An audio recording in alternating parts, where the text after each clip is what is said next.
दुनिया तो सिर्फ मुसाफिर खाना है, आखिरत का जो ठिकाना है वो हमेशा का ठिकाना है। एक मरतबा हज़रत उमर हुजूर की बारगाह में आए ना, तो मेरे आका सल्लल्लाहु अलैहि वसल्लम खजूर की छाल की बनी हुई चटाई बिछाकर आप उस पर आराम फरमाते।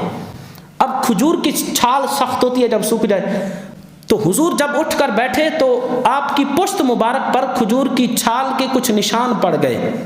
क्योंकि वो सख्त थी और हुजूर का नर्म नाजुक जो जिस्म था उस पर कुछ निशान हज़रत उमर को नजर आए तो हज़रत उमर रो पड़े। अर्ज की, या रसूल अल्लाह, कैसर और किसरा के बादशाह नर्म नाजुक बिस्तरों पर सो रहे हैं, या रसूल अल्लाह आप इमाम उल अंबिया होकर इतनी आजिज़ी के इतने सख्त बिस्तर पर सोते हैं, या रसूल अल्लाह हमें हुक्म दो हम आपके लिए एक नर्म मुलायम बिस्तर का एहतमाम करें। तो उस वक्त मेरे आका सल्लल्लाहु अलैहि वसल्लम ने फरमाया था, ए उमर, क्या तू इस पर राजी नहीं कि कुफ्फार जो हैं उनको अल्लाह दुनिया के अंदर आर्जी जिंदगी के अंदर लज्जतें अता फरमाए और हमें आखिरत के अंदर हमेशा की जिंदगी की लज्जतें अता फरमाए।